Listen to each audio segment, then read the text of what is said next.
Welcome to Coruzant Technologies, home of the Digital Executive Podcast. Welcome to the Digital Executive. Today's guest is Sabrina Runbeck. Sabrina Runbeck is a cardiothoracic surgery PA with more than 10 years of experience in public health and neuroscience. After overcoming burnout and feeling stuck in a career that drained her, she became an international peak performance keynote speaker to empower ambitious professionals to find their voice, reconnect with their passion, and become influential in their fields without feeling overwhelmed, underappreciated, or undervalued. That's why people call her the Queen of Performance and Productivity. She hosts the Powerful and Passionate Healthcare Professionals podcast, which has been featured on Kevin MD, Authority Magazine, and numerous stages such as Fox 5, CBS 13, Screw the Naysayers podcast, and Live on Purpose Radio. She is also an author of an upcoming book, Asian Women Who Boss Up. Well, good afternoon, Sabrina. Welcome to the show. Thank you for having me here. And thanks everyone for listening in, for choosing us to spend your time with. You're absolutely right, Sabrina. I love this. I want to jump into the questions. And what's really cool is you and I both share a lot of healthcare background. Obviously, I was on the technology side, but let's start with these questions here. You've got an accomplished career as a cardiothoracic surgery PA in healthcare, but you're one of those healthcare providers that took the plunge and left healthcare as this recent topic of provider burnout has become so prevalent these days. Can you tell us your story? Yeah, so appreciate bringing that up. So I was really brought up Asian family, typical, you can think about, where I was the only child, only girl, actually. My cousins, everyone are boys. So typically the goal really even from my parents and my uncle, and is that, yes, you go to school, you get a degree, you have a good job, but ultimately their goal for you is have a family, just have kids. So I felt like it's so traditional in a sense that I have to really stand up. Why should only the boys have something to them? Why can't I do something for myself? And when I was coming to the US, I had to follow my mom. She already got here. I flew here all the way Then I had to, in myself, to go to flea markets every weekend just to sell pots and pans, that I have to do something to help out my family and also myself. I was still just learning how to speak English.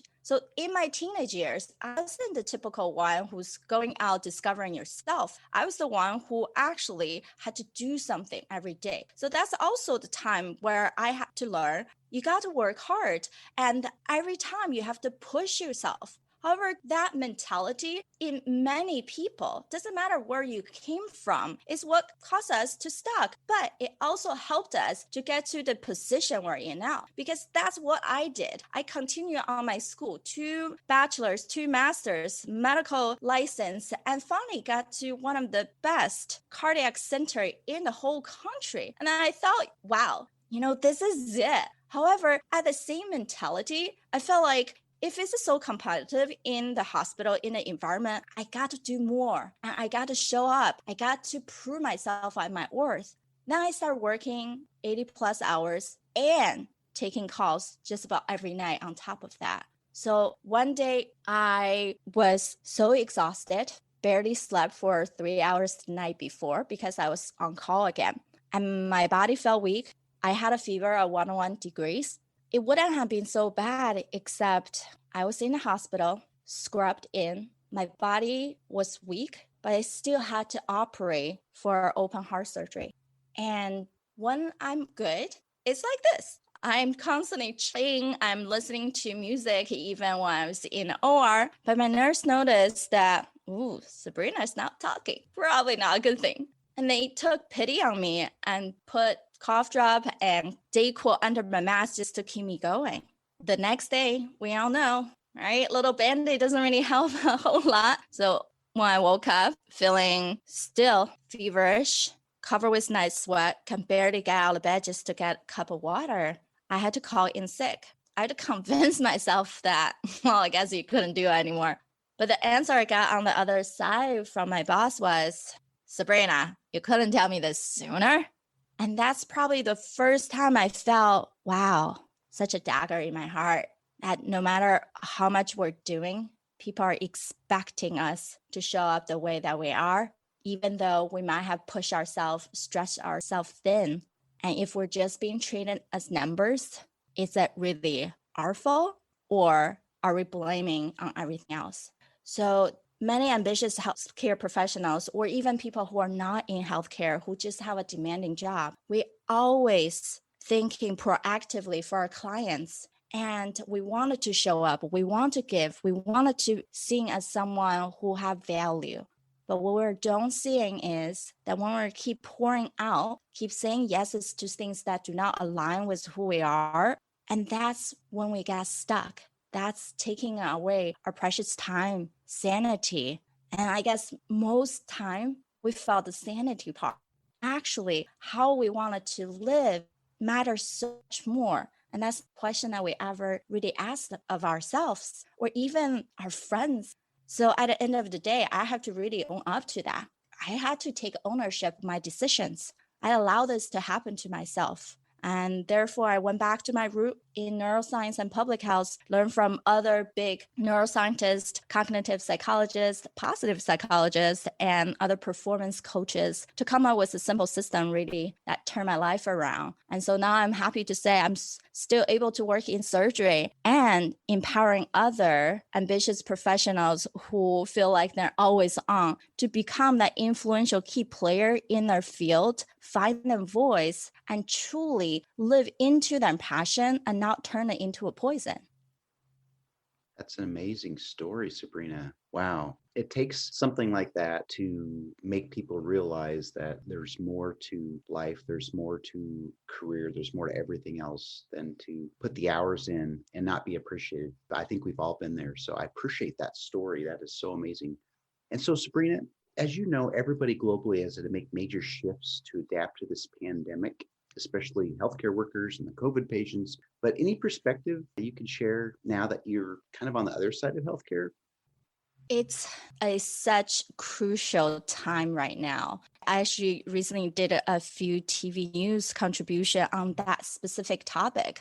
We are in the realm of just overall stressed out, and it's much higher of an issue now for depression has jumped up so much higher. And when we look specifically in the healthcare arena, a study published where they look at internationally from Europe, from US, South America, Asia, US particularly, physician burnout has been shown of 67%, yet less than 50% of the organizations have support to help with this particular thing. And even one of the hospital I work at, the end year, the annual employee survey indicated that mental wellness is something that people are so lacking at this time. Yes, guess what? There are multiple factors. We have pandemic. The third wave has been here. We have some hope now that we have the vaccine.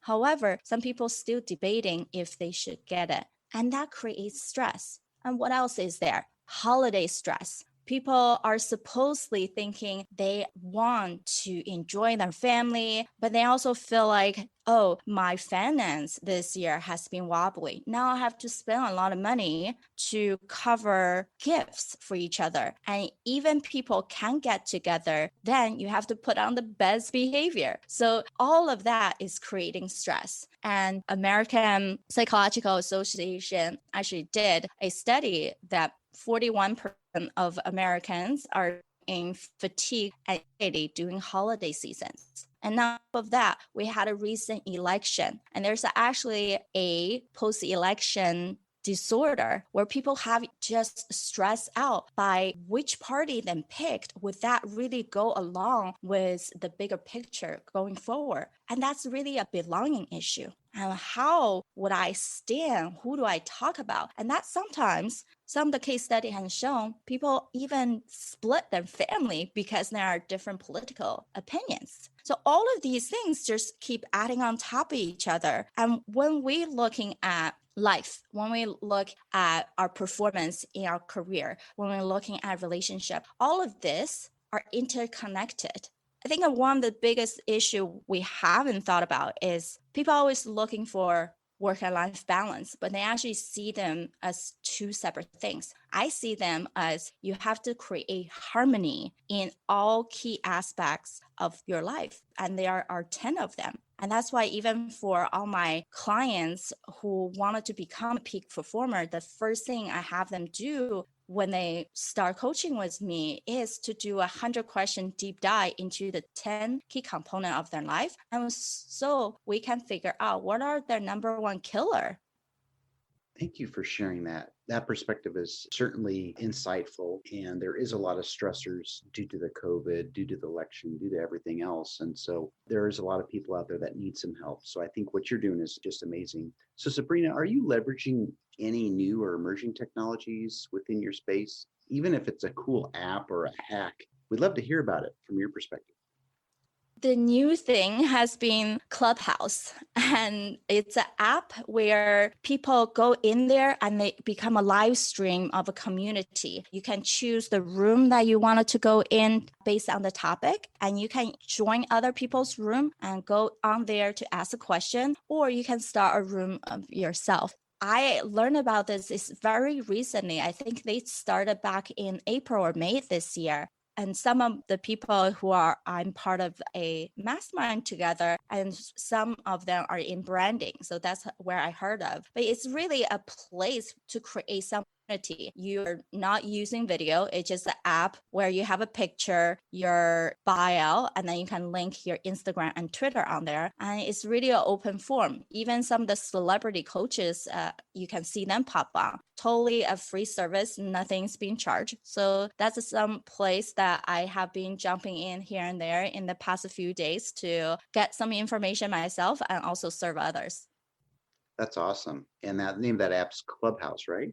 Right. It is only a Apple product. Gotcha. Okay, good. Good to know. Thank you again. And Sabrina, last question. If you could briefly share something that you've learned from your time in healthcare, maybe that aha moment that helped you form your decision to go out and do what you do now and help others. Yeah, my aha moment is actually I had a patient encounter. I remember getting a pager for a consult, and then typically I like to look up my patient's background before going to talk to them. So I'm more prepared to give them some suggestions. And in healthcare, it's very much like coaching and speaking. You ask a lot of questions for the people so you can get the history. And then we formulate what all this background, all this history, what other people are telling me, all these massive information, let's bring it down to something specific and that makes sense so people can do something about it. So that's what I see the healthcare really take in to become a peak performance consultant helps. And it's more than therapy, right? Because therapists are trained to just listen to us and redirect. But as a consultant and coach, we give specific directions and action plans so people can actually take charge of their life after all the chaos. So one of the moments is that I look up this patient. He is only in his early 30s. And that really, in some way, shocks me because I'm in heart lung surgery. Majority of the time, people are much older unless they have congenital heart disease. And he did not have that.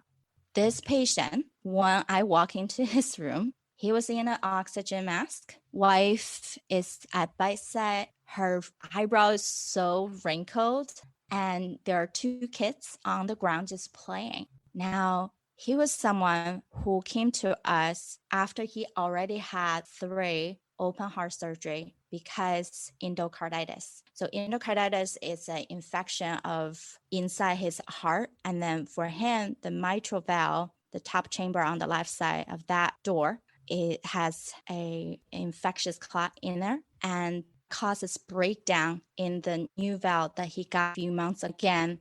All of this came into play because initially he felt flu-like symptoms. He didn't thought much of it. And he went to the ER a couple times. But again, he thought, oh, I'm just sick. I'm just not doing well. And finally, people found out after doing an ultrasound on his heart, he has this problem, this vegetation, this infection. But because he waited so long, and he thought this small issue, didn't think much of it, that he required multiple surgeries initially because that valve wasn't sitting well. And then when he came to us, he needed a 4th procedure. And I saw him after surgery for 29 days straight when he's in the hospital. Then he finally got discharged.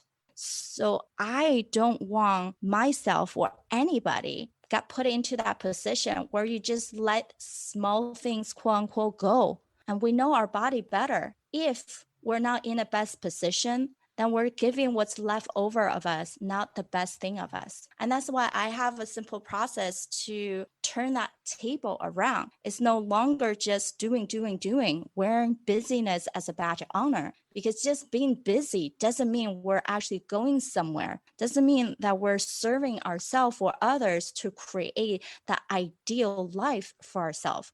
And that's the really true reason that we don't find fulfillment. We don't have a stress management issue. We have a boundary issue and leadership issue.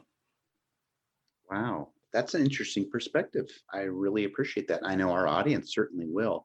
And Sabrina, also, you were going to mention something about a free gift so our audience could learn more about that. Yes, I know that all of us are so individualized. I typically teach people on how to really reboot your focus and energy even within 2 minutes. I did this for one of the hospitals, and an overnight nurse who just came off her shift told me that she can't go on another 12-hour shift. And for all the audience, I know you are the ambitious professionals. You are someone who's so driven and see life means more. And there's so much more you can tap into your potential to be the best person and serve in your family, in your friends, and in your career. And so for those people, I'm offering 3 calls per week in the next couple weeks for the audience that who are joining us today. And because I appreciate you to give us the time to really wanted to take charge, to learn, to amplify your life. So you can go to sabrinarunbeck.com/blueprint. So my full name, sabrinarunbeck.com/blueprint to apply for that, where we do a deep dive of how can you have a blueprint to become that peak performer again. Some of the simple steps that you can do, and what are the roadblocks that we can remove from your life? Amazing. Thanks for sharing that. And again, one last time is at sabrinarunback.com/blueprint. Amazing. I appreciate you doing that. And Sabrina, it was a pleasure having you on today, and I look forward to speaking with you real soon. Yes. Thank you so much for having me. And thank you, everyone, for listening in. Bye for now.